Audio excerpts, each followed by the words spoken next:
Hello. आज की हमारी वीडियो का टॉपिक है holder and holder in due course. धारक और यथाविधि धारक के बारे में करेंगे नेगोशिएबल इंस्ट्रूमेंट एक्ट 1881 में कि एक नेगोशिएबल इंस्ट्रूमेंट के होल्डर का और होल्डर इन ड्यू कोर्स का क्या मतलब है और होल्डर की क्या एसेंशियल कैरेक्टरिस्टिक्स हैं, क्या उसके अंदर जो है वो कॉमन कैरेक्टरिस्टिक्स होनी चाहिए और होल्डर इन ड्यू कोर्स के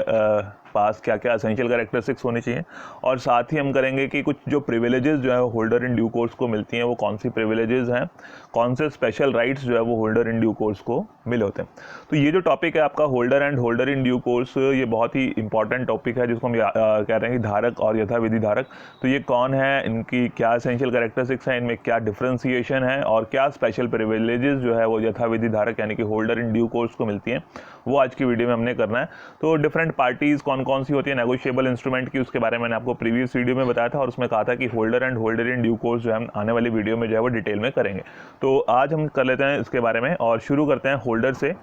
तो होल्डर की जो डेफिनेशन है that is defined under section 8 of negotiable instrument act 1881 में होल्डर को डिफाइन किया गया है। और उसमें होल्डर के बारे में क्या कहा गया कि holder of a promissory note, bill of exchange for और cheque means any person entitled in his own name to the possession thereof and to receive or recover the amount due thereon from the parties thereto। तो holder जो promissory note का, bills of exchange या फिर check के लिए अगर हम कहें कि होल्डर वो पर्सन है जो अपने नाम पर entitled in his own name, कि अपने नाम पर एंटाइटल्ड है, कि अपने नाम पर उसको अधिकार मिला हुआ है कि उसको उसका पोजेशन भी रख सकता है उस प्रोमिसरी नोट का, बिल्स ऑफ एक्सचेंज का या चेक का, और उस पर जो अमाउंट ड्यू है जिस भी पार्टी से वो ड्यू है उस अमाउंट को वो रिकवर कर सकता है यानी कि प्राप्त कर सकता है। तो यानी कि जो भी पक्षकार हैं, जो भी उसकी पार्टीज़ हैं उस नेगोशिएबल इंस्ट्रूमेंट की, चाहे वो प्रोमिसरी नोट है, बिल ऑफ एक्सचेंज है या फिर चेक है, तो होल्डर उस पर्सन को कहेंगे कि जिसके पास पहली कंडीशन क्या है कि वो उसको अपने पास रख सकता है, और दूसरी बात यह है कि जितनी भी पार्टीज़ हैं उसमें उन पार्टीज़ के अगेंस्ट उसके पास राइट है कि वो उनसे अमाउंट रिकवर कर सकता है। जितनी पार्टीज़ का मतलब कि जो भी पार्टी उसके लिए जिस भी पार्टी ने वो अमाउंट पे करनी है तो उस पार्टी से वो अमाउंट जो भी ड्यू है उस नेगोशिएबल इंस्ट्रूमेंट के अंडर वो उससे रिकवर कर सकता है, तो उसको हम होल्डर बोलते हैं। तो जो होल्डर है इसके बारे में जैसे मैं बता दूं आपको कि जो प्रोमिसरी नोट है उस केस में क्या है कि पेई जो उसका प्राप्त करता है यानी कि जो लेनदार है वो उसका होल्डर हो गया, यानी कि जैसे ए ने प्रॉमिस किया कि वो बी को पे करेगा तो बी जो है वो उसका पेई हो गया, होल्डर हो गया, जिसको वो राइट है कि उस प्रोमिसरी नोट से उसको अमाउंट मिलेगी। बिल ऑफ एक्सचेंज में कौन होता है, ड्रॉर होता है, कि उसने ड्रॉर कौन है, जो आहारता जिसने वो बिल बनाया है, तो जो बिल बनाने वाला है उसको बिल को लिखता है कि वो सर्टेन पर्सन की कोई दूसरा पर्सन जो है उसको सर्टेन डेट पर उसको या उसके आदेश पर किसी को वो अमाउंट पे करेगा। तो जो ड्रॉर है वो जो है उसका धारक हो जाता है, या फिर उसके आदेश पर अगर किसी और का नाम दिया गया तो वो पर्सन जो है उसका बिल ऑफ एक्सचेंज का धारक बन जाता है। तो इसकी एसेंशियल जो कैरेक्टरिस्टिक्स हैं एक होल्डर के अंदर जो है वो डेफिनेशन से कुछ चीज़ें निकल के आती हैं। तो पहली क्या आ रही है कि person is legally entitled to, कि मतलब उसको वैधानिक रूप से, कानूनी रूप से अधिकार मिला हुआ है, लीगली एंटाइटल्स टू, या कहने का मतलब कि उसको जो है वो कानूनी तौर पर ये अधिकार मिला होता है कि have the position of the instrument and receive the payment of the instrument. की दो चीज़ें मैंने भी आपको बताई थी डेफिनेशन के अकॉर्डिंग, कि उसके पास एक तो अधिकार है कि वो उसको लेख पत्र को, जो भी नेगोशिएबल इंस्ट्रूमेंट है उसको अपने पास रख सकता है, उसको रखने का अधिकार है, और दूसरी तरफ कि उस पर जो पेमेंट है उस पेमेंट को रिसीव करने का, मतलब जो भी उसका भुगतान राशि है उसको वो प्राप्त करने का अधिकार है और उस इंस्ट्रूमेंट को अपने पास रखने का अधिकार है कानूनी तौर पर। तब हम उसको कहेंगे कि वो पर्सन जो है वो उस इंस्ट्रूमेंट का, उस नेगोशिएबल इंस्ट्रूमेंट का क्या है, धारक है। ठीक है। Then second, possession must be coexistence extensive with having the right to possess, कि कब्जे करने का जो कब्जे को करना है, यानी कब्जे जो उसके पास, जो उसको पोजेस करने का, अपने पास रखने का जो अधिकार है, वो जो उसके कब्जे के साथ साथ उसके पास उसको वो कब्जा रखने का भी अधिकार होना चाहिए। मतलब कि कब्जा तो है, पोजेशन में तो है उसके पास, उसने उसको इंस्ट्रूमेंट को रखा हुआ है, बट उसके साथ जो है वो उसके पास वो राइट, लीगल राइट होना चाहिए कि वो उसके पास वो उसको रख सकता है। फॉर एग्जाम्पल कि मान लो एक चोर है तो उसने किसी से वो नेगोशिएबल इंस्ट्रूमेंट जो है वो चुरा लिया, तो अगर उसने वो नेगोशिएबल इंस्ट्रूमेंट चोरी से हासिल किया है तो वो होल्डर नहीं बन जाएगा, क्योंकि उसके पास वो उसने उसके पास वो नेगोशिएबल इंस्ट्रूमेंट प्राप्त तो कर लिया है, बट लीगली उसके पास वो राइट नहीं है कि उसको अपने पास रख सकता है, लीगल राइट नहीं है उसके पास। या फिर किसी को वो गिरा हुआ मिल जाता है, सड़क पे पड़ा हुआ कोई नेगोशिएबल इंस्ट्रूमेंट मिल जाता है, तो वो पर्सन उसको अपने पास रख लेता है, तो उसके पोजेशन में तो है, उसके अभी कब्जे में तो है, पर उसके पास जो है वो लीगल राइट नहीं है कि उसके पास कानूनी अधिकार, कानूनी तौर पर जो है वो उसको अपने पास नहीं रख सकता। तो उसकी ड्यूटी है कि जिसका भी है वो उसको उसके तक पहुंचाए, उसको वापस करे। तो उसको बोलते हैं possession must coextensive with having the right to possess, कि उसके पास कब्जा तो है बट कब्जा रखने का अधिकार भी साथ साथ उसके पास होना चाहिए, तभी हम उसको होल्डर मानेंगे। ठीक है। देन थर्ड जो इसमें आ जाता है, holder is holder even if the instrument is lost और डिस्ट्रॉयड, कि जो होल्डर है वो होल्डर ही रहेगा, यानी कि धारक है वो धारक ही रहेगा, बेशक वो लेख पत्र, वो नेगोशिएबल इंस्ट्रूमेंट जो है वो उससे खो जाता है या नष्ट भी हो जाता है, तब भी जो है वो उसका धारक रहेगा। तो इसमें कहने का मतलब कि अगर उससे गुम हो गया, तो गुम होने के टाइम पे भी अगर जिसके पास भी था या उससे नष्ट हो गया है, तब भी वो उसका होल्डर बना रहेगा। जब वो को, यानी कि कहने का मतलब जब वो डिस्ट्रॉय हुआ है उस टाइम पे अगर उसके पास अधिकार था उसको रखने का, उस पर अमाउंट प्राप्त करने का, अमाउंट रिसीव करने का, तो वो पर्सन जो है वो होल्डर उसके पास उस नेगोशिएबल इंस्ट्रूमेंट का बना रहेगा। या फिर अगर मान लो उससे गुम भी हो गया तब भी जो है वो उसका होल्डर बना रहता है।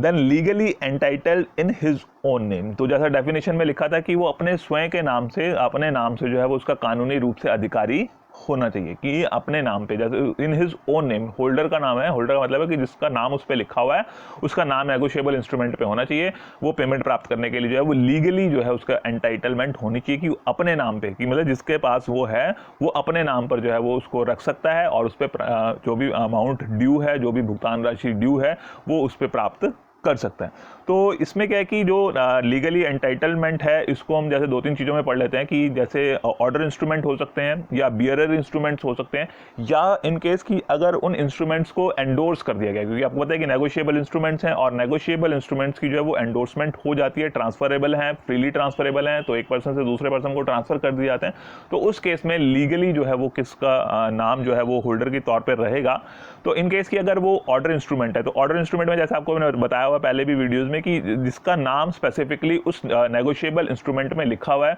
वो पर्सन जो है उसका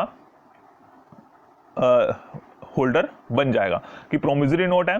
ऑर्डर इंस्ट्रूमेंट है, तो उसमें क्या है कि पेई का नाम लिखा होगा कि ए ने प्रॉमिस किया, I promise to pay to B rupees this much after 2 months, तो बी जो है वो ऑटोमेटिकली जो है वो उसका पेई बन गया, कि ए ने प्रॉमिस किया कि वो बी को पे करेगा, तो B is the holder, B जो है उस प्रोमिसरी नोट का होल्डर बन गया। बिल ऑफ एक्सचेंज, ड्रॉर, जो ड्रॉर है, जो हारता है, वो उस बिल ऑफ एक्सचेंज का जो है वो होल्डर बन जाता है, जिसका नाम उसमें मेंशन किया गया, जिसने उस बिल को लिखा है कि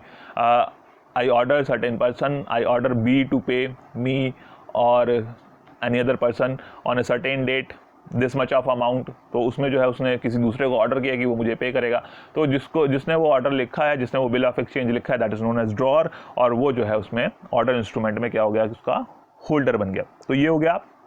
ऑर्डर इंस्ट्रूमेंट के केस में। और बियरर इंस्ट्रूमेंट के केस में क्या होता है कि बियरर धारक, यानी कि जिसके पास वो है वही उस इंस्ट्रूमेंट की पेमेंट रिसीव कर सकता है। तो वो बियरर यानी कि जिसके पास भी उसका वो इंस्ट्रूमेंट है, वो उसका धारक बन जाता है और वो उसको पेमेंट को रिसीव कर सकता है। और इन केस की इंस्ट्रूमेंट जो है वो एंडोर्स कर दिया गया है, ट्रांसफर कर दिया गया है, तो एंडोर्समेंट और ट्रांसफर के केस में क्या है कि जो भी जिसको भी वो ट्रांसफर किया जाएगा, यानी कि ट्रांसफरी जिसको वो ट्रांसफर किया गया है, ए ने बी को ट्रांसफर कर दिया, बी ने सी को ट्रांसफर कर दिया, तो सी को ट्रांसफर कर दिया, अब सी के पास है, तो दैट मीन्स कि सी जो है वो उसका होल्डर बन गया, चाहे वो प्रोमिसरी नोट है, बिल ऑफ एक्सचेंज है या फिर चेक है। तो यानी कि जो ट्रांसफरी है, जिसको अल्टीमेटली वो ट्रांसफर किया गया है, वो उसका होल्डर बन जाता है। तो हम कह सकते हैं कि होल्डर का मतलब क्या है कि पेई है,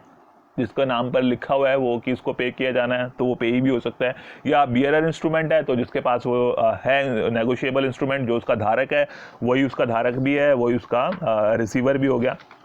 बियरर इंस्ट्रूमेंट के केस में। और एंडोर्सी या ट्रांसफरी जिसको हम कह सकते हैं, और लीगल टर्म में उसको एंडोर्सी बोलते हैं। तो जो एंडोर्सी है उसको जो है हम कह सकते हैं कि वो इसमें होल्डर बन जाता है। हिंदी में पृष्ठांकिती बोलते हैं उसको, एंडोर्सी को, तो पृष्ठांकिती वाहक या प्राप्तकर्ता वो जो है उसके होल्डर हो सकते हैं। तो ये था होल्डर के बारे में। तो मेन जो डेफिनेशन के पॉइंट ऑफ व्यू से निकल के आता है कि जिसके पास लीगली उसका पोजेशन भी है और जो उसमें अमाउंट ड्यू है वो अपने नाम पर उसको रिसीव कर सकता है, that is known as holder. और सेकंड जो इंपॉर्टेंट चीज इसमें आ जाती है होल्डर इन ड्यू कोर्स, उसके बारे में बताया गया है सेक्शन 9 में। तो इसको बोलते हैं यथाविधि धारक। तो यथाविधि धारक है तो धारक, बट उसके पास कुछ स्पेशल प्रिविलेजेस मिलती हैं उसको जो होल्डर को नहीं अवेलेबल हो सकती है किसी केस में, but holder in due course को वो मिली होती हैं। तो पहले हम देख लेते हैं कि वो होल्डर इन ड्यू कोर्स कौन होता है, तो उसकी क्या डेफिनेशन इसमें बताई गई है। तो holder in due course means any person who for consideration became the possessor of a promissory note, bill of exchange or check if payable to bearer or the payee or endorsee thereof if payable to order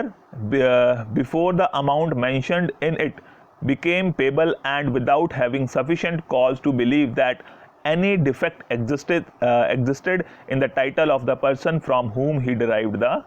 title।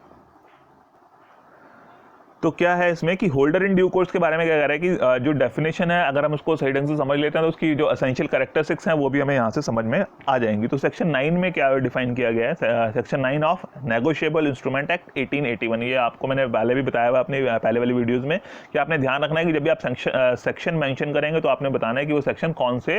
Act का है। तो different acts में अलग अलग acts में सभी में वो सेक्शंस दिए होते हैं, बट हर एक एक्ट जो सेक्शन है वो हर एक एक्ट के अकॉर्डिंगली चेंज होता रहता है। तो ये सेक्शन 9 जो है वो नेगोशिएबल इंस्ट्रूमेंट एक्ट 1881 का है। तो ये क्या कह रहा है कि holder in due course means any person who for consideration, कि यहां पर क्या है कि उसने कंसिडरेशन के लिए प्रतिफल दिया है। मतलब आपने पढ़ा हुआ है पहले कॉन्ट्रैक्ट एक्ट में कंसिडरेशन विदाउट कंसिडरेशन नहीं, कि कुछ उसने कंसिडरेशन दिया है, उस कंसिडरेशन के बदले में जो है वो क्या बना है, possessor of that promissory note, bill of exchange और चेक। यानी कि उसने वो promissory note, bill of exchange या चेक जो प्राप्त किया है वो किसी कंसिडरेशन के बदले में प्राप्त किया, यानी कि उसने उसके बदले में कुछ दिया है और उस देने के बदले में, उस प्रतिफल के बदले में जो है उसने दिया है, कुछ काम किया, जो भी किया है, तो उसने कुछ कंसिडरेशन उसमें दिया है, उसके बदले में उसको वो promissory note, bill of exchange या चेक जो है वो मिला है। इफ पेबल टू बियरर और द पेई और एंडोर्सी देयर ऑफ, तो चाहे वो बियरर को है, चाहे वो पेई को है या एंडोर्सी को है। If payable to order before the amount mentioned in it became payable. और यहाँ पर क्या कह रहा है कि ये भी एक बात ध्यान में रखने वाली है कि वो तो चाहे वो बियरर को है, पेई को है, एंडोर्सी को है, तो पेबल टू ऑर्डर या फिर पेबल टू ऑर्डर है, तो कुछ भी केस हो सकता है, हर एक केस में जो है वो होल्डर इन ड्यू कोर्स बन सकता है। बट साथ में क्या शर्त है, एक तो कंसिडरेशन के बदले में लिया और दूसरी क्या शर्त कह रहा है कि before the amount mention in it became payable, यानी कि जब वो उसमें अमाउंट जो मेंशन की गई है वो दे नहीं हो जाती, पेबल नहीं हो जाती, उससे पहले मतलब कि उसकी जो ड्यू डेट है बिफोर दैट ड्यू डेट की, अगर वो जो हम कह रहे हैं कि वो जो नेगोशिएबल इंस्ट्रूमेंट है वो 1 मई को ड्यू होगा, तो उसने 1 मई से पहले ही उसको जो है वो प्राप्त कर लिया है। आफ्टर ड्यू डेट या ऑन ड्यू डेट उसको अगर हम वो पर्सन उसको प्राप्त करता है तो उसको होल्डर इन ड्यू कोर्स का दर्जा नहीं मिलेगा। फिर क्या कह रहा है कि and without having sufficient cause to believe that any defect existed in the title of the person from whom he derived the title. यानी कि कहने का मतलब कि उसने जिससे वो नेगोशिएबल इंस्ट्रूमेंट प्राप्त किया है, तो उसके पास यानी कि जो होल्डर इन ड्यू कोर्स जिसकी हम बात करें, उसके पास ऐसा कोई भी रीज़न नहीं था, ऐसा कोई भी कारण नहीं था जिससे उसको ऐसा डाउट होता कि जो पर्सन उसको वो नेगोशिएबल इंस्ट्रूमेंट ट्रांसफ़र कर रहा है उसका जो टाइटल है, यानी कि उसके पास जो अधिकार है वो सही नहीं है, यानी कि उसका जो टाइटल है वो डिफेक्टिव है, उसमें कोई ना कोई दोष मौजूद है। तो अगर ऐसा उसके पास कोई भी सफिशिएंट रीज़न नहीं है, तब जो है उस तरह से अगर उसने उसको एक्वायर किया है, चाहे वो प्रोमिसरी नोट है, बिल ऑफ एक्सचेंज है या चेक है, यानी कि किसी भी नेगोशिएबल इंस्ट्रूमेंट को एक्वायर किया है, तो वो person holder in due course बन जाता। तो इन शॉर्ट कहने का मतलब कि उसने उस नेगोशिएबल इंस्ट्रूमेंट को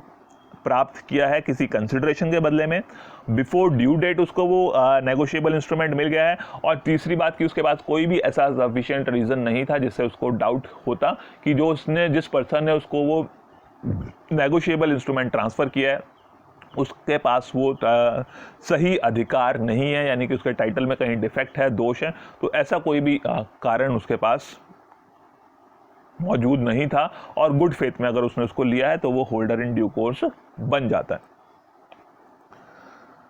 तो इसकी कैरेक्टरिस्टिक्स पढ़ने से पहले एक छोटा सा एग्जांपल के तौर पे मैं जैसे बता देता हूँ आपको कि फॉर एग्जांपल कि एक पर्सन है ए ने क्या किया कि ए के पास कोई नेगोशिएबल इंस्ट्रूमेंट था, बियरर टाइप का इंस्ट्रूमेंट था, बियरर इंस्ट्रूमेंट था जिसको हम कह सकते हैं कि वाहक पत्र। तो वाहक पत्र यानी कि जिसके पास भी होगा वो उसका मालिक माना जाएगा, तो जिसके पास भी वो है। तो उसने एक ए पर्सन ने क्या किया कि वो जो अपना बियरर इंस्ट्रूमेंट था यानी कि वाहक पत्र था, चाहे वो प्रोमिसरी नोट रहा होगा, बिल ऑफ एक्सचेंज रहा होगा या फिर जो है वो चेक रहा होगा, तो उसने क्या किया कि अपने सर्वेंट को दे दिया सेफ कस्टडी में रखने के लिए, कि उसने कहा कि इसको जो है वो संभाल के रख लो। तो उसने संभाल के रखने के लिए दिया था, उसने उसको ट्रांसफ़र नहीं किया था। बेशक वो जो है वो एक बियरर इंस्ट्रूमेंट था, बट ए ने जो है वो अपने नौकर को यानी कि सर्वेंट को, फॉर एग्जांपल बी को जो है वो, बी उसका नौकर है, तो अपने नौकर को जो है उसने वो लेख पत्र दे दिया, वो नेगोशिएबल इंस्ट्रूमेंट दे दिया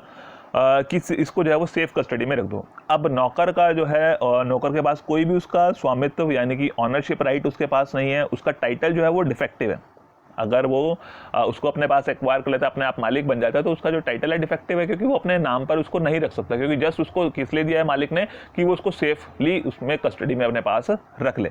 अब उसने क्या किया कि अपने मालिक को बिना बताए, बी ने अपने मालिक यानी कि ए को बिना बताए जो है वो क्या किया कि उस नेगोशिएबल इंस्ट्रूमेंट को किसी सी पर्सन को दे दिया, और सी से उसके बदले में जो है वो कुछ जो भी उसने कंसिडरेशन था वो कंसिडरेशन उससे रिसीव कर लिया। क्या किया, बी जिसके पास जो है वो सही मालिकाना हक नहीं था, उसने वो नेगोशिएबल इंस्ट्रूमेंट जो है वो सी को ट्रांसफ़र कर दिया, और उसके बदले में जो है उसने उसके बदले में कंसिडरेशन ले लिया, और सी को कोई ऐसा डाउट नहीं हुआ कि जो टाइटल था बी के पास वो सही नहीं था। उसने गुड फेथ में जो है वो बी से वो नेगोशिएबल इंस्ट्रूमेंट ले लिया है।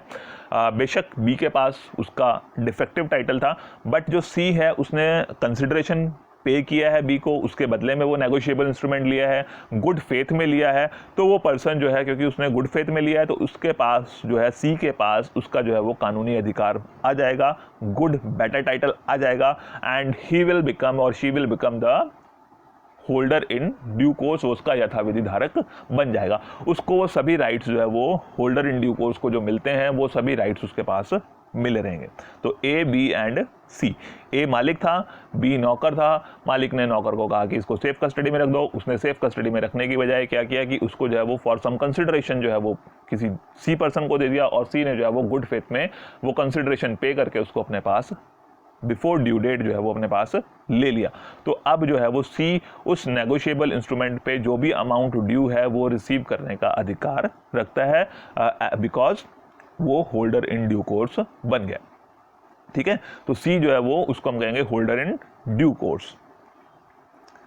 तो इसके कुछ कैरेक्टरिस्टिक्स हैं। तो he receives the instrument as bearer, payee और एंडोर्सी, कि वो जो नेगोशिएबल इंस्ट्रूमेंट है वो नेगोशिएबल इंस्ट्रूमेंट में आपने ऑटोमेटिकली समझ लेना है कि उसमें promissory note, bill of exchange, cheque सभी की बात की जा रही है। तो उसने वो जो नेगोशिएबल इंस्ट्रूमेंट वो इंस्ट्रूमेंट रिसीव किया है, वो चाहे वो एज अ बियरर, वो धारक के तौर पे भी उसको रिसीव कर सकता है, एज अ पेई भी उसको रिसीव कर सकता है कि उसको वो पेमेंट मिलने वाली है, और यानी कि वाहक के तौर पे, प्राप्तकर्ता के तौर पर, या फिर पृष्ठांकित एंडोर्सी के तौर पर भी जो है वो उसको रिसीव कर सकता है। तो बियरर के तौर पे तो आपको अभी बताई दिया मैंने एग्जांपल कि जस्ट उसने उसको रिसीव किया है और उसके बदले में कंसिडरेशन दिया है, तो सिर्फ डिलीवरी उसको मिली है और उसके बदले में कंसिडरेशन पे किया है। और जो ट्रांसफरर है उसने वॉलंटरली उसको वो दिया है, मतलब उसने किसी को डरा धमका के या गलत तरीके से उसको एक्वायर नहीं किया है, वॉलंटरी ट्रांसफरर ने उसको दिया है, तो वो उसका जो है वो होल्डर इन ड्यू कोर्स बन जाता है। और अगर ऑर्डर इंस्ट्रूमेंट भी है तो ऑर्डर इंस्ट्रूमेंट में भी क्या है कि अगर उसने वो कंसिडरेशन पे करके जो है वो लिया है और उस पर जो है वो नेगोशिएशन की गई है और उसके नाम पे वो ट्रांसफ़र किया गया है, तो उसको जो है वो बेटर टाइटल उसका जो है वो ट्रांसफरर से भी बेटर टाइटल उसका मिल सकता है, बशर्ते कि उसमें जो है वो प्रॉपरली एंडोर्समेंट की गई है। बेशक ट्रांसफ़र करने वाले के पास जो है उसका बेटर टाइटल नहीं था, बट अगर उसने कंसिडरेशन दे के जो है वो लिया है और उसमें उसका नाम लिखा गया है ऑर्डर इंस्ट्रूमेंट में, तब वो जो है उसका होल्डर इन ड्यू कोर्स बन जाता है। ही ऑब्टेन्स इट फॉर कंसिडरेशन, तो ये हमारा एक इंपॉर्टेंट पॉइंट रहता है, इसमें ध्यान रखने वाली बात है कि उसने जो है उसको कंसिडरेशन पे करके प्राप्त किया है। विदाउट कंसिडरेशन अगर उसने उस नेगोशिएबल इंस्ट्रूमेंट को लिया है तो फिर जो है उसको यथाविधि धारक नहीं कहा जा सकता। वो अलग बात है कि जो कंसिडरेशन है वो सफिशिएंट है नहीं है, उससे कोई इशू नहीं है। जैसे आपको मैंने कंसिडरेशन के टॉपिक में भी बताया था कि कंसिडरेशन होना जो है वो एक कॉन्ट्रैक्ट के लिए ज़रूरी है, बट कंसिडरेशन कम है ज़्यादा है उसमें कोई इशू नहीं है, उसको जो है वो आप चैलेंज नहीं कर सकते। तो कंसिडरेशन होना ज़रूरी है, बेशक वो कम है या ज़्यादा हो, और कंसिडरेशन जो है वो लीगल कंसिडरेशन होना चाहिए। जो कंसिडरेशन है that should not be unlawful और इलीगल ना हो, अनलॉफुल ना हो, कंसिडरेशन होना चाहिए। और साथ ही साथ कि वो कम ज़्यादा है उससे कोई प्रॉब्लम नहीं है, बट वो लीगल कंसिडरेशन होना चाहिए, लॉफुल कंसिडरेशन होना चाहिए। तो इन केस की अगर उसने जो है वो उसको गिफ्ट में कहीं से मिल गया है या विदाउट पेमेंट उसने उसको एक्वायर कर लिया है या अनलॉफुल कंसिडरेशन से एक्वायर किया है, तो उसको हम होल्डर इन ड्यू कोर्स की कैटेगरी में नहीं लेंगे। तो होल्डर इन ड्यू कोर्स बनने के लिए उसको जरूरी है कि उसने उसको कंसिडरेशन के पे करके लिया हो, और वो कंसिडरेशन जो उसने दिया है वो जो है वो लीगल एंड लॉफुल होना चाहिए। बेशक वो कम है या ज़्यादा है वो कोई इशू नहीं है।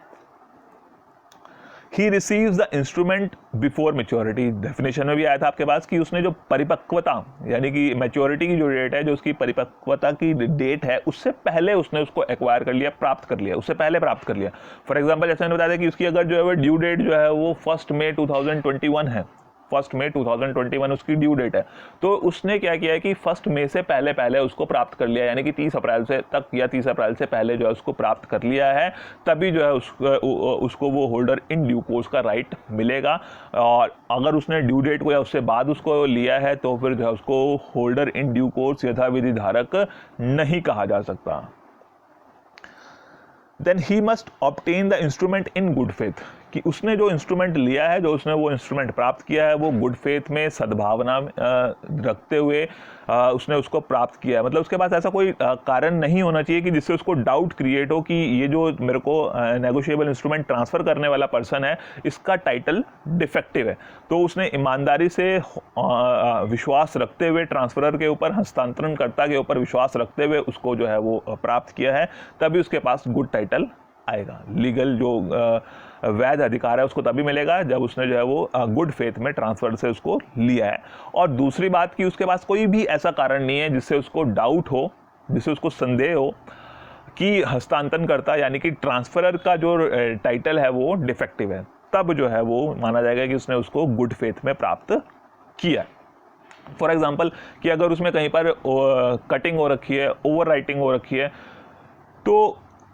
या कहीं से फटा हुआ है, फटा हुए को दोबारा से चिपकाया हुआ है, तो इस तरह की अगर उसमें कहीं डिफेक्ट्स हैं तो उस पर्सन को डाउट होगा। सिंपल सी बात है कि होना चाहिए एक आम इंसान को भी कि इसमें क्यों भाई ये कटिंग क्यों की गई है या इसको काट के क्यों दोबारा से चिपकाया गया। तो अगर ऐसा कुछ लगता है उसको, तो उसको फिर उसकी जांच करनी चाहिए। और अगर वो इन सब चीज़ों को इग्नोर करते हुए उसको नेगोशिएबल इंस्ट्रूमेंट को प्राप्त कर लेता है, तब भी वो यथाविधि धारक नहीं बन सकता। यानी कि एक कॉमन मैन जो है वो के हिसाब से अगर हम देखें कि अगर उसको लगता है कि इसमें कहीं ना कहीं कोई डिफेक्ट हो सकता है, तो उसकी ड्यूटी बनती है कि वो उसको चेक करे। तो अगर वो उसको चेक नहीं करता उस डिफेक्ट को, तब फिर वो होल्डर इन ड्यू कोर्स नहीं बन सकता। बाकी जनरली कॉमन अगर कोई ऐसा रीज़न है ही नहीं कि उसका जो है वो जहाँ पे डाउट हो सके और फिर उसने जो है उसको एक्वायर किया, तब वो होल्डर इन ड्यू कोर्स बना रहेगा अगर उसने गुड फेथ में उसको लिया। Then instrument must be complete and regular. Complete and regular का मतलब कि जो भी उसकी चीज़ें हैं, जो भी उसके अंदर कंटेंट्स हैं, वो सभी जो है वो नेगोशिएबल इंस्ट्रूमेंट के हर तरह से जो है वो कंप्लीट होने चाहिए। जो भी है उसके अंदर कंप्लीट एंड रेगुलर, यानी कि वो जो है वो नियमित और पूर्ण जो है वो नेगोशिएबल इंस्ट्रूमेंट होना चाहिए कि मतलब उसमें कोई भी इंपॉर्टेंट फैक्ट, मटेरियल इंफॉर्मेशन जो है वो कोई भी छूटनी नहीं चाहिए। अगर कोई भी चीज़ छूट गई है तो फिर वो जो इंस्ट्रूमेंट है वो डिफेक्टिव हो जाता है। तो जो इंस्ट्रूमेंट है उसको हम जो फॉर एग्जांपल कि उसमें जो ड्रॉअर है यानी कि आर्ता है उसका नाम नहीं बताया गया, या कोई डेट मेंशन नहीं की गई, या जो स्टैंपिंग उस पर होनी चाहिए थी वो प्रॉपर स्टैंप नहीं की गई है उस पर, तो या फिर जो उस पर कोई मार्क्स ऑफ डिसऑनर हैं कि डिसऑनर हो चुका है ये बिल, या जो इंडोर्समेंट है वो इरेगुलर टाइप की इंडोर्समेंट उसमें की गई है, इम्प्रॉपर वे से की गई है, तो वो जो नेगोशिएबल इंस्ट्रूमेंट है वो फिर इनकम्प्लीट, इरेगुलर माना जाएगा कि रेगुलर तरीके से वो जो है काम उसमें कंप्लीट नहीं हुआ है। तो फिर वो पर्सन जो है वो नेगोशिएबल इंस्ट्रूमेंट का होल्डर इन ड्यू कोर्स नहीं बन सकता। तो इसलिए ज़रूरी है कि जो भी नेगोशिएबल इंस्ट्रूमेंट है it's must be complete and regular in all forms, कि उसकी जो भी चीज़ें हैं वो सभी कंप्लीट होनी चाहिए चाहे वो स्टैम्प है, चाहे वो उसमें अमाउंट है, चाहे वो डेट की बात है, जो चाहे वो ड्रॉर की बात है, या कोई भी एंडोर्समेंट है, कोई भी पृष्ठांकन उसके अंदर किया गया है, तो एंडोर्समेंट पृष्ठांकन जो है वो गलत नहीं होना चाहिए, सही तरीके से जो है वो रेगुलर फॉर्म में किया गया होगा, तभी वो होल्डर इन ड्यू कोर्स बन सकता है। तो ये जब सब करेक्टरिस्टिक्स जो है वो पूरी हो जाती हैं, तब वो पर्सन जो है वो होल्डर इन ड्यू कोर्स यथाविधि धारक बन जाता है। तो ये था holder and holder in due course. अब इसके बाद आता है कि जो होल्डर इन ड्यू कोर्स है उसको कुछ स्पेशल प्रिविलेजेस, स्पेशल राइट्स, विशेषाधिकार जो है उसको मिलते हैं। प्रिविलेजेस या स्पेशल राइट्स जिसको हम बोलते हैं, तो विशेषाधिकार जो है वो यथाविधि धारक को मिलते हैं।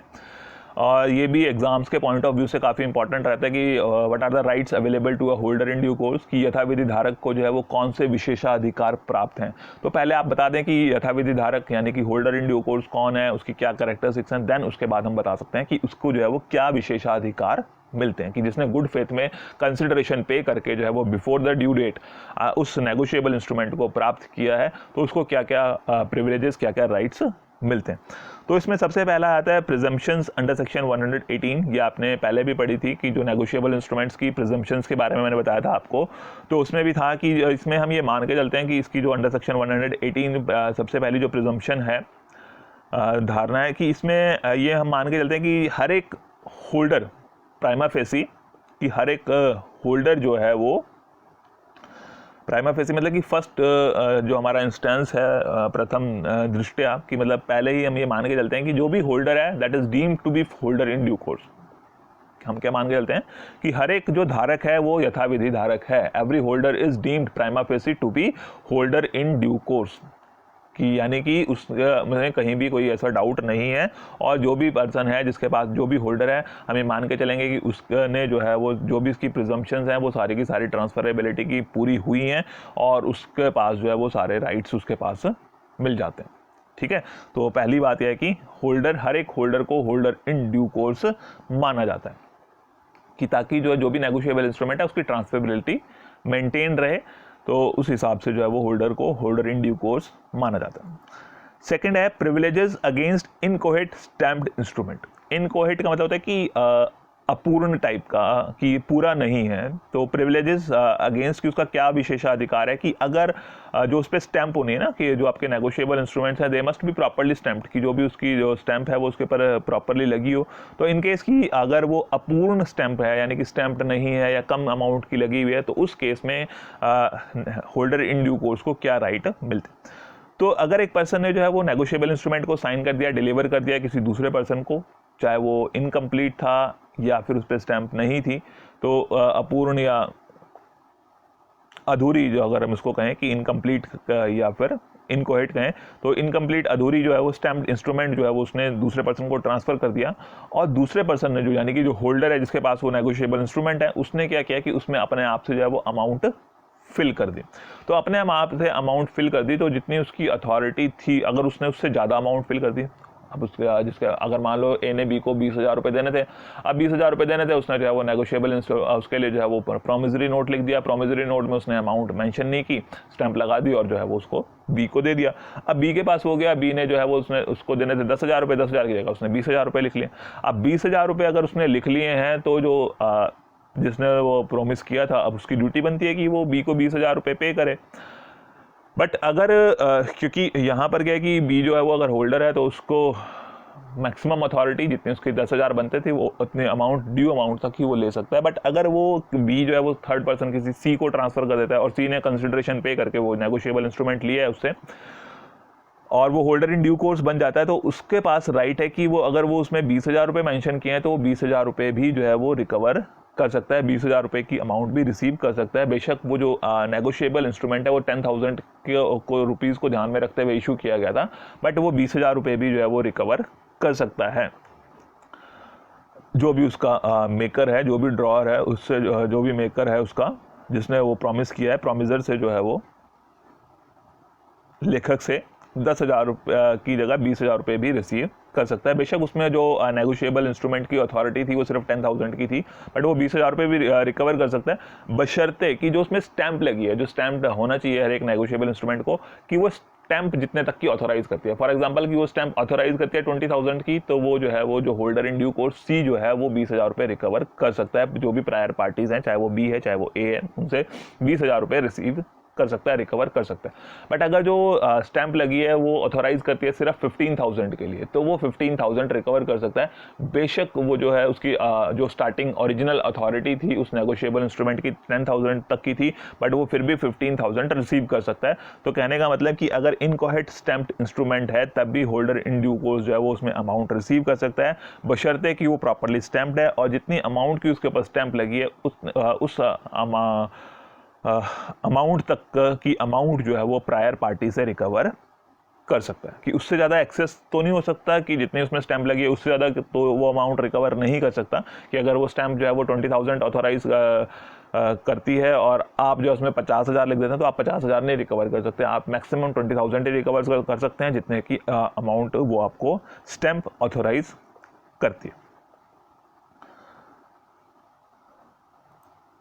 Then liabilities of prior parties under section 36। तो लाइबिलिटी ऑफ प्रायर पार्टीज की जब तक वो क्लेम सेटल नहीं हो जाता, जब तक उसका जो है वो पेमेंट नहीं हो जाती नेगोशिएबल इंस्ट्रूमेंट की, तब तक उससे पहले वाली जितनी भी पार्टीज हैं वो सभी जो है वो लाइबल रहती हैं होल्डर इन ड्यू कोर्स के लिए। फॉर एग्जांपल ए ने जो है वो ड्रॉर है, उसने बिल ड्रॉ किया और फिर वो जो है उसने बी को ट्रांसफ़र कर दिया, बी ने सी को कर दिया, सी ने डी को कर दिया, डी ने ई को कर दिया, ई ने फिर जो है वो आगे एफ को कर दिया और एफ ने जो है वो कंसिडरेशन पे करके as a holder in due course उस नेगोशिएबल इंस्ट्रूमेंट को लिया है। तो जब तक उस नेगोशिएबल इंस्ट्रूमेंट की पेमेंट नहीं हो जाती, यानी कि वो नेगोशिएबल इंस्ट्रूमेंट जब तक पे नहीं कर दिया जाता, जब तक उसकी फाइनल सेटलमेंट नहीं हो जाती, तो उससे पहले वाली जो भी पार्टीज़ थी, जो भी उसका ड्रॉई था और जो ड्रॉर था ए बी सी डी, जो भी ट्रांसफ़र करने वाली पार्टीज थी, सभी की सभी जो है वो लाइबल रहती हैं towards holder in due course, that is defined under section 36। तो मतलब वो किसी से भी रिकवर कर सकता है कि जो ट्रांसफरर हैं प्रायर पार्टीज, वो उनमें से किसी से भी उस अमाउंट को रिकवर कर सकता है। देन फिक्टिशियस ड्रॉर और पे। फिक्टिशियस ड्रॉर और पे, इन केस की जो ड्रॉर है वो जिसने वो बिल लिखा है, दैट इज फिक्टिशियस पर्सन, की वो जो फिक्टिशियस पर्सन ने जो है वो बिल लिख दिया है और जिसके ऊपर लिखा गया एक्चुअल में वो है, फॉर एग्जांपल जो है ए ड्रॉर, उसने बिल ड्रॉ कर दिया और एक्चुअल में वो एग्जिस्ट नहीं करता, उसने बी के ऊपर बिल ड्रॉ कर दिया जो एक्चुअल में एग्जिस्ट करता है, कि बी जो है वो ए को पे करेगा। अब ए को वो अमाउंट मिलनी थी, ए ड्रॉर है, बिल ऑफ एक्सचेंज की बात कर रहे हैं, और ड्रॉई जो है वो बी के ऊपर उसने वो बिल लिख दिया है। अब ए ने जो है वो जो नेगोशिएबल इंस्ट्रूमेंट था वो किसी सी को ट्रांसफ़र कर दिया, एंडोर्स कर दिया होल्डर इन ड्यू कोर्स, उसने कंसिडरेशन पे करके ए से वो नेगोशिएबल इंस्ट्रूमेंट ले लिया, बट ए एक्चुअल में एग्जिस्ट ही नहीं करता, ए जो है वो एक्चुअल में एग्जिस्ट नहीं करता, फिक्टिशियस पर्सन है, क्योंकि बी जो एक्चुअल में एग्जिस्ट करता था उसने वो अमाउंट पे करनी थी, तो बाद में जो है वो कह देते कि जी ये मैं इसको पे नहीं करूंगा, ये फिक्टिशियस पर्सन है, बट ऐसा नहीं है। होल्डर इन ड्यू कोर्स जो है वो उससे पेमेंट रिसीव कर सकता है। जो भी ड्रॉई है, अगर वो प्रूव कर देता है कि ड्रॉई और ड्रॉअर के सिग्नेचर जो है वो सेम है, सेम हैंड राइटिंग में है, तो फिर जो है वो they are the same person, तो होल्डर इन ड्यू कोर्स जो है वो ड्रॉअर से भी पेमेंट रिसीव कर सकता है। Then no effect of conditional delivery under section 46। जैसे आपको पता है कि वैसे तो अनकंडीशनल प्रोमिसेस होते हैं इसमें, बट आपको बताया था मैंने कि कुछ कंडीशंस ऐसी भी हो सकती हैं जो सर्टेन टाइप की हैं, तो सर्टेन यानी कि वो होंगी ही होंगी, तो उस तरह की अगर कोई सर्टेन टाइप की कंडीशन लगी हुई है उसमें तो कंडीशनल इंस्ट्रूमेंट है। अदरवाइज तो अनकंडीशनल होते हैं मैक्सिमम, तो आप उसमें कंडीशन मेंशन नहीं कर सकते, बट अगर उसमें कोई कंडीशन लगी भी है तो अगर वो सर्टेन टाइप की कंडीशन है तो क्या है कि होल्डर इन ड्यू कोर्स को आप इस बात से के कहने से मना नहीं कर सकते पेमेंट के लिए कि वो कंडीशन सेटिस्फाई नहीं हुई है। तो कहने का मतलब कि without satisfaction of that condition की, वो अगर कंडीशन सेटिस्फाई नहीं होती है कि जो शर्त उसमें रखी गई है नेगोशिएबल इंस्ट्रूमेंट में, अगर वो पूरी नहीं भी होती है, तब भी जो है वो होल्डर इन ड्यू कोर्स जो है वो एंटाइटल्ड है कि उसकी जो है वो पेमेंट वो रिसीव कर सकता है। यानी कि जो नेगोशिएबल इंस्ट्रूमेंट है, अगर उसके साथ कोई कंडीशन अटैच्ड है और वो कंडीशन जो कंडीशन उसके साथ अटैच्ड है अगर वो पूरी नहीं भी होती है, तब भी होल्डर इन ड्यू कोर्स जो है उसके ऊपर वो अमाउंट रिसीव कर सकता है। तो कंडीशनल कंडीशन जो उसमें अटैच्ड है उसका होल्डर इन ड्यू कोर्स के राइट के ऊपर कोई इफेक्ट नहीं पड़ेगा। That is under section 46। Instrument cured of all prior defects, कि जो भी उसमें प्रायर डिफेक्ट्स हैं सभी के सभी जो है वो मान लिया जाता है कि उनका उपचार हो गया, वो ठीक हो चुके हैं। जब वो होल्डर इन ड्यू कोर्स के पास पहुंच गया तो उससे पहले वाले जो भी उसमें डिफेक्ट्स थे ये मान लिया जाएगा कि वो सभी डिफेक्ट्स ठीक हो गए। चाहे वो लेख पत्र जो है वो किसी के पास गुम हो गया था, गुम होने के बाद किसी को मिल गया, उसके पास तो असली अधिकार आया नहीं, बट वो उसने जो है वो आगे से आगे ट्रांसफ़र कर दिया और वो होल्डर इन ड्यू कोर्स के पास पहुंच गया, तो उससे कोई फ़र्क नहीं पड़ता। अगर किसी ने उसको धोखे से प्राप्त किया था, अनलॉफुल मीन्स और अनलॉफुल कंसिडरेशन से प्राप्त किया था, चोरी करके प्राप्त किया था, या और कोई उसमें डिफेक्ट था, तो इन किसी भी डिफेक्ट्स की वजह से, दोष की वजह से होल्डर इन ड्यू कोर्स को पेमेंट से आप मना नहीं कर सकते हैं। कि यानी कि होल्डर इन ड्यू कोर्स अगर है वो उसने जो है उसको बाय लीगल और लॉफुल कंसिडरेशन के बदले में बिफोर ड्यू डेट जो है उसको प्राप्त किया है, तो फिर जो है वो उसकी पेमेंट रिसीव कर सकता है। और उससे पहले के जो भी डिफेक्ट्स हैं उसके अंदर, वो सभी डिफेक्ट्स ये मान लिया जाते हैं कि वो ठीक हो चुके हैं। Cured of all prior defects, यानी कि जो भी प्रायर डिफेक्ट्स हैं उनका सभी का उपचार हो चुका है। Then estoppel against denying original validity of the instrument, कि अब जो है उसकी जो ओरिजिनल वैलिडिटी है उसको आप मना नहीं कर सकते, कि जो है वो वास्तविक तौर पर जो है वो सही नहीं था, तो ऐसी आप उसको इस बेस पे जो है वो उसकी पेमेंट करने से होल्डर इन ड्यू कोर्स को राइट है कि चाहे वो जो है ओरिजिनली वैलिड था नहीं था, but holder in due course जो है उस पर पेमेंट रिसीव कर सकते हैं। तो होल्डर इन ड्यू कोर्स को आप इस बात को कह के मना नहीं कर सकते कि ओरिजिनली वास्तविक तौर पर स्टार्टिंग में जो है वो नेगोशिएबल इंस्ट्रूमेंट जो है वो वैलिड नहीं था। कोई भी उसका मेकर, ड्रॉअर, ड्रॉई, एक्सेप्टर, कोई भी जो है उसको ये बाद में ये कह के पेमेंट से मना नहीं कर सकता कि जी स्टार्टिंग में जो है ये वैलिड इंस्ट्रूमेंट नहीं था, जब ये ड्रॉ किया गया था, जब ये बनाया गया था, तब ओरिजिनली जो है वो वैलिड नहीं था। इस बात को कह के जो है कोई भी पार्टी जो है वो उस नेगोशिएबल इंस्ट्रूमेंट की पेमेंट करने से मना नहीं कर सकती है। तो ये अंडर सेक्शन 120 उसको ये राइट मिला हुआ है। Then estoppel against denying capacity of payee to endorse, denying capacity of payee to endorse, कि जो पेई है हम कहते हैं कि जी उसकी तो कैपेसिटी ही नहीं है उसको एंडोर्स करने की। जो पेई है जिसने वो अमाउंट पे का, estoppel against denying capacity of payee to endorse, तो इसमें क्या करें कि जो पेई है यानी कि जिसको वो bill of exchange, promissory note की अमाउंट मिलने वाली थी, तो वो एंडोर्स करने के लिए जो है वो कैपेबल नहीं है, उसकी कैपेसिटी का हवाला देकर भी जो है हम उसकी पेमेंट को नहीं मना कर सकते। होल्डर इन ड्यू कोर्स को पेमेंट मिलनी है, बेशक चाहे वो पेई, जो भी पेई है उसमें जो भी ड्रॉअर है या पेई है, उसको अमाउंट जिसको रिसीव होनी है, तो हम ये नहीं कह सकते कि उसके पास राइट ही नहीं था कि वो उसको नेगोशिएबल इंस्ट्रूमेंट को एंडोर्स कर सकता है। तो अगर एक बार उसकी एंडोर्समेंट होगी है, वो होल्डर इन ड्यू कोर्स के पास पहुंच गया है, तो उसकी पेमेंट होनी है। तो आप ये प्ली नहीं दे सकते कि जो पेई है उसके पास कैपेसिटी नहीं थी एंडोर्स करने की, तो ये प्ली दे के आप जो है उसकी पेमेंट को मना नहीं कर सकते। And estoppel against denying signature और capacity of prior parties under section 122, कि हम ये नहीं कह सकते कि जो